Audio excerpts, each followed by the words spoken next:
我要運用吸引力法則去吸引金錢、財富、事業、家庭關係，我要吸引我想要嘅嘢。點解一直都吸引唔到嘅？原因係你搞錯咗吸引力法則運作嘅公式啦。嚴格嚟講，吸引力法則唔係學習點樣吸引嘅，係學習點樣放下。所以你必須要去理解習性反應、信念系統同埋能量去點樣運作，安裝喺你人生上面，你先可以重新去改變你自己，然後吸引到你想要嘅事物來到你身邊嘅。所以呢條片你千祈唔好錯過啦！如果你都想持續去收到喜悅同埋活出人生火花嘅信息，記得訂閱我哋啦。好，一如既往講重點啦。吸引力法則點解唔 work 嘅原因就係因為我哋錯誤地運作佢。好多朋友都會問，我用吸引力法則吸引3000萬，吸引暖男，我唔要渣男，我需要一個好好嘅事業，我一路喺度吸引。點解唔 work 嘅 Alan？ 個原因就係吸引力法則，我哋每一刻都用緊嘅，我哋係唔使學點樣吸引嘅。我舉一個例子好簡單，就係你今日出現喺身邊嘅所有人事物，都係你運用吸引力法則係吸引而嚟嘅。點解你會做緊呢份工嘅？咁係因為你之前有一個諗法啦，然後呢個諗法產生一個行為，呢個行為就去見工啦。呢份工好適合我，呢份人工 OK 喎。咁當時又覺得工作量又可以喎，咁我咪去做呢份工咯。又或者點解你會創業嘅？就係因為以前你覺得我打工冇出息，我需要去創業，創一番事業，去挑戰自己嘅力量嘅，咁你就去咗創業咯。又或者今日你喺段關係上面，你點解揀咗呢個人嘅？係因為當時你中意呢個人，你同咗佢一齊，然後你揀選咗佢，去到今日嘅時候，可能有啲嘅糾結啦，又出現咗有唔同嘅呈現啦。你今日所顯化出嚟嘅結果，係因為過去嘅日子做咗某一個選擇，所以你每一刻見到嘅人事物，都係你之前做嘅所有決定而吸引翻嚟咯。咁而家呢刻驅動緊所有人事物喺你身邊嘅係乜嘢原理啊？就係上一條片講到嘅，就係信念系統啦。就係信念系統就係我 believe 乜嘢，我相信乜嘢，我就會創造乜嘢嘅行為。我有呢一個行為，就一定有嗰個思想，有嗰個思想就會有嗰個情緒。就係佛學裏邊所講嘅身與意，去創造咗一啲事件出嚟，去吸引咗今日嘅事物來到我哋身邊嘅。咁可能你會問Elena， 咁點解我一直都好想吸引一個好好嘅財富或者好好嘅事業，又或者一個好嘅關係，點解都吸引唔到嘅？我已經用咗吸引力法則啦。咁假如你過去嘅信念都未去改變嘅時候，你加一個新嘅諗法或者加個新嘅行為落去，夾硬要自己改變，你點能夠做到你想要嘅事物喺你身邊呢？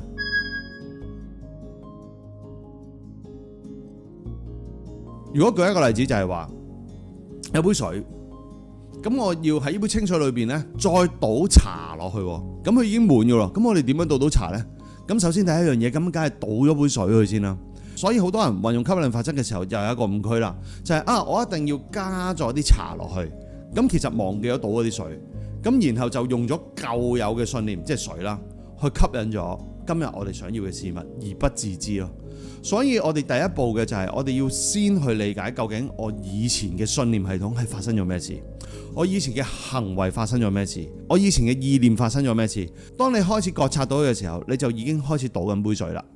咁所以你要運用吸引力法則，首先你唔係學吸引，係學放下。我明啦。咁即係話過去嘅世界觀、價值觀、人生觀就造就咗你今日嘅人事物。冇錯，如果以佛學嚟講，呢個叫習性反應 Vasanna。如果以心理學嚟講，呢個係潛意識。如果以巴夏嘅講法嚟講，佢就係信念系統。其實三者都係指同一樣嘢，因為過去嘅習性反應啦，係不斷影響緊我哋今日嘅行為啊。咁所以我哋第一步要做嘅係乜嘢？就係要中斷潛意識同埋信念系統對我哋嘅作用咯。Alan 可唔可以再簡單啲啊？再簡單啲嚟講，即係你嘅習慣咯。即係話你今日嘅命運呢，係你嘅習慣而驅使嘅。有人想減肥，但佢嘅習慣就係每日賴床。吸引力法則就係我好想要一個 coffee 嘅身形，係咁吸引 coffee 嘅身形啦。但係佢每一日都瞓喺張床度。其實唔係佢唔想變成 coffee，佢嘅表意識想變成 coffee，佢嘅潛意識繼續想瞓覺。繼續想食嘢，咁佢咪仍然係一個肥胖嘅身形咯。第一陣功夫呢，係改變咗表意識先嘅，即係話我真係想啦，我真係想創造呢個結果。好啦，表意識說服咗自己。而第二個部分最難搞嘅就係你嘅潛意識。有人話好想揾錢，我吸引力法則吸引財富，我要有100萬、200萬。好啦，佢嘅潛意識就運作啦，開始就每一日呢喺屋企打機，懶懶閒，唔揾方法。佢嘅潛意識習性反應就影響咗佢今日點解創造唔到佢嘅財富啦。我一直都好想吸引一個好好嘅男人喺我身邊，但係點解嚟親嘅都係渣男嘅？表意識佢好想揾一個暖男，好想照顧到佢，佢仍然好着重每一刻同一個男性嘅短暫嘅浪漫啦，又或者一啲嘅 flirt 嘅語句啦。啲暖男點樣可以去到你身邊呢？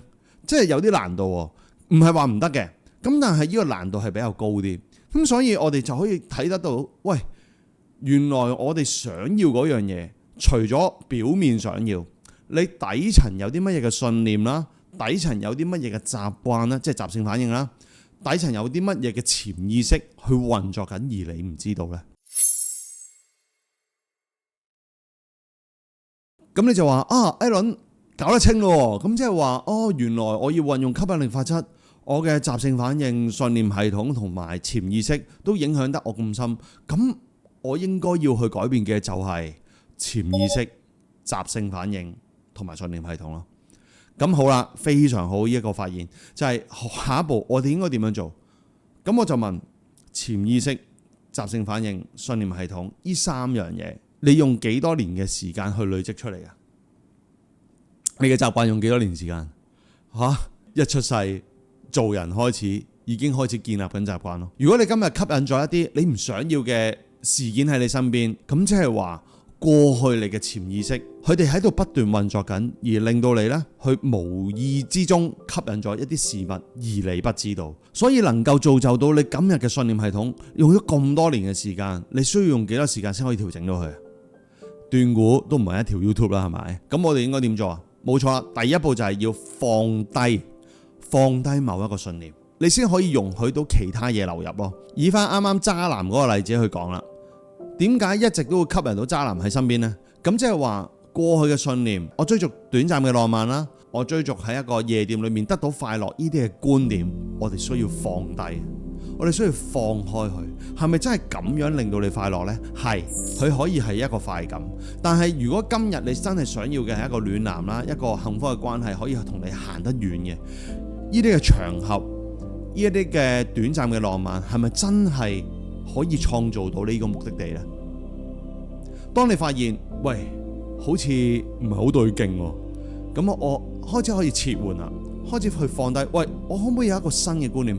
我應該喺邊一笪地方？我點樣改變我自身？我先可以吸引到幸福關係喺我哋嘅身邊呢？我開始着重身心靈啦、外形啦，要打扮得健康啦，然後我着重我嘅飲食啦，我着重我嘅社交場合啦，唔再出現喺一啲夜場啦，我開始揾一啲健康嘅活動啦。好啦，咁你就喺你底層裏邊做咗一個放下，放低咗舊有嘅觀念，然後安裝一個新嘅觀念。但係嗱，你嗰件事呢係未運作嘅，因為你喺度諗緊啫嘛，你喺度想像緊啫嘛。好啦，吸引力法則呢，你能夠要驅動到呢，其實唔係你諗就得㗎，因為諗完之後你爭嘅係咩呢？我爭啲行動啊嘛，大佬。咁所以我哋就需要去配合行動啦。你諗完之後，好啦，我真係去注意飲食，我真係安排我嘅餐單啦，我真係注意我身形，去安排我嘅 PT 啦，去做鍛鍊啦，安排一啲社交嘅圈子，然後去出席啦。咁你需要透過行動呢，再配合你嘅意念呢，出到去，你先可以吸引到一個新嘅事物、新嘅人去到你身邊咯。咁可能你都會去到第二個迷思啦。有啲人話：喂，我已經做盡啦，我已經做咗噶啦，但係點解都吸引唔到嘅？你有冇發現你中間動搖啦，同你嘅意念不一致啦？你有機會去質疑翻其實舊有嘅會更好啦。你出現呢啲朗嘅時候，朗唔係問題啊，朗完之後，你相信翻舊有嘅信念，但係你嘅行動係出咗一個新嘅場合嘅喎。咁呢都係驅動唔到啊，因為你嘅念、你嘅意念同你嘅行動不一致，所以你要驅動吸引力法則，你係必須要 tune 到就係意念同行動係一致。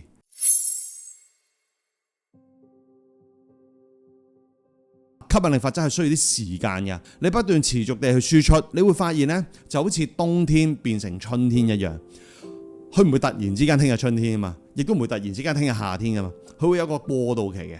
而最多人放棄嘅就係輸出嘅時候見唔到結果，然後放開，揀翻舊有嘅信念，然後重重複複，營營役役，呢個就係錯誤運用吸引力法則，點解達唔到自己嘅成果嘅核心原因其中之一啦。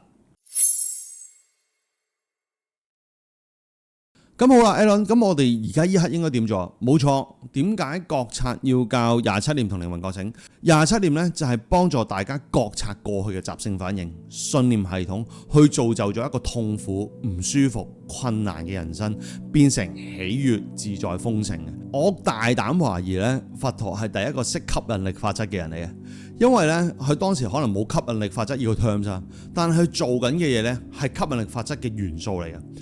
佢第一個部分就係要我哋覺察貪嗔癡同埋我執，呢啲嘅貪嗔癡同我執咪就係過去嘅潛意識反應咯，咪就係習性反應咯，亦都係信念系統咯。如果你都冇看見佢嘅能力，你點樣放低啊？所以第一步我哋嚟到27念嘅時候，我哋就要鍛鍊自己有覺知有覺察，去看見佢嘅能力。當我哋願意去看見嘅時候，好啦，就好似你睇中醫，你揾到個原因，然後對症下藥。如果你一直都向外去追求，覺得呢個世界有問題，錯啦，你就已經唔係對症下藥啦，你就喺個鏡像裏面去改邪，你改鏡裏面嘅影像係改唔到本身嘅你嘅，而我哋必須要去改變本身個我，鏡像嘅世界先會改變咯。而我哋存在喺呢個現實世界裏面就係鏡像咯。當你改變你內在嘅源頭，鏡像嘅世界就會改變。事業、金錢、家庭關係都係同一個方法嚟嘅。所以其實唔係咁神嘅啫，只要你揾到個源頭，揾到呢一個秘密，然後對症下藥，你就可以改寫翻你自己嘅生活，改寫翻你自己嘅生命。一念轉，萬般變。咁 Alan 你咁樣講，哇！我要搞我嘅習性反應、信念系統、無意識，哇！咁多年，咁要搞好耐，係啊，所以我哋先有課程咯。點解我可以俾啲同學去無限去復讀、持續去收集？個原因就係因為我自己啊，都搞咗好多年，然後去覺察、去轉化，我都搞咗一個好長嘅時間。點解我會俾大家復讀？就係因為一屆你淨係翻嚟係搞唔掂啊！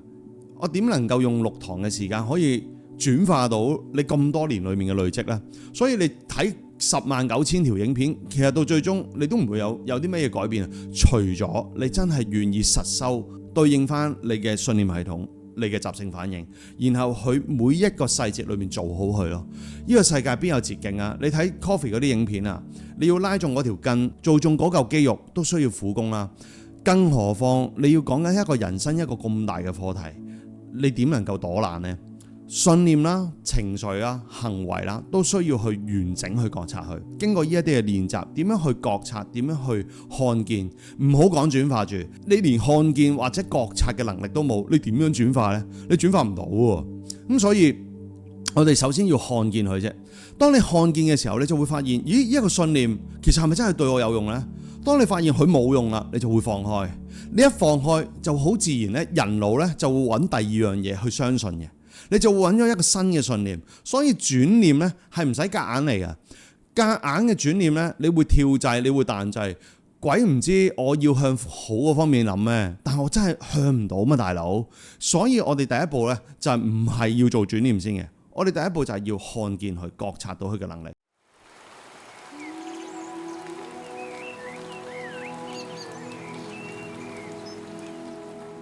假如你唔放開匱乏，你點樣吸引到豐盛？假如你唔放開痛苦，你點樣吸引到幸福？當我哋一放開一個觀念嘅時候，瞬間就會吸引到一個新嘅嘢翻嚟啦。所以有同學問我 Alan， 我放唔低啊？其實冇放唔低呢個觀念啊，係你要揾到點解你唔想放低啊？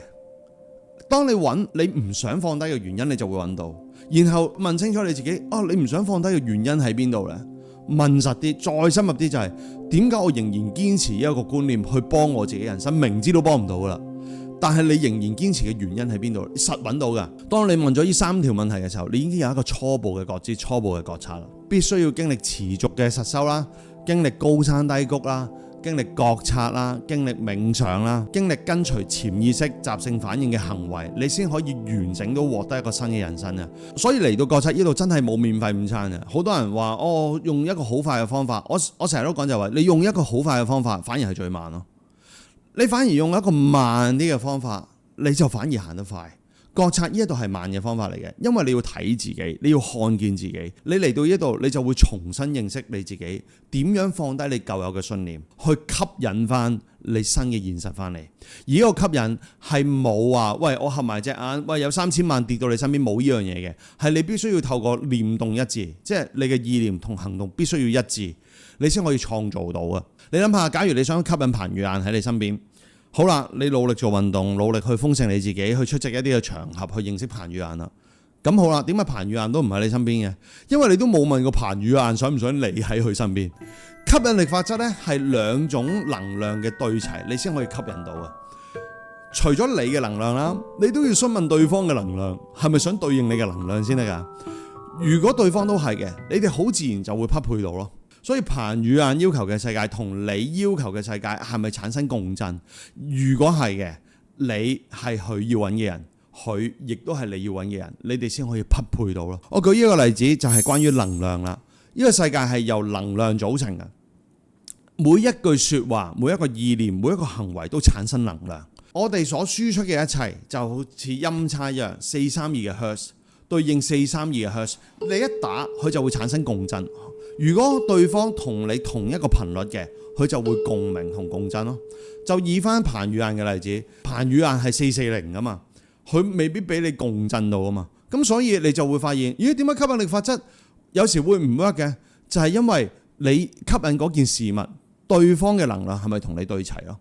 所以你只需要去專注一個點，就係咩呢？你想要彭于晏嘅時候，你要放開一定係彭于晏嚟到嘅諗法。嗱，呢個係進階嘅，即係話我想吸引3000萬，有機會嚟嘅唔係3000萬，佢嚟嘅係3000萬嘅人脈、3000萬嘅知識、3000萬嘅挫敗。因為你要賺3000萬啊嘛，宇宙聽到啦，佢就俾個挫敗你。因為你要經歷呢個挫敗，你先會學懂智慧同知識去賺3000萬。所以呢一個宇宙呢，佢會用我哋完全意想不到嘅可能性去呈現嘅，亦都係27念裏面講嘅無常。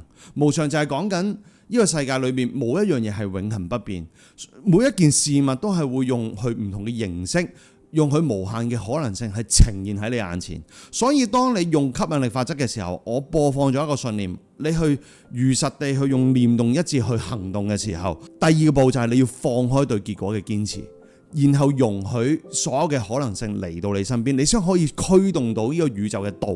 所以最後一步係最難嘅，一個就係吸引力法則嘅迷思。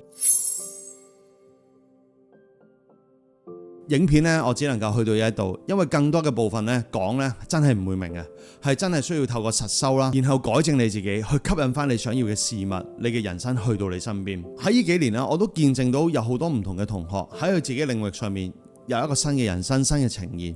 其實當中佢都運用咗呢一啲無形嘅法則、無形嘅力量去改寫自己人生。咁你就要問自己啦。假如你都真係想要一個真正嘅改變，我坦白講啊，學太多嘅方法同工具都唔夠去揾翻你內在嘅自己更加有力量咯。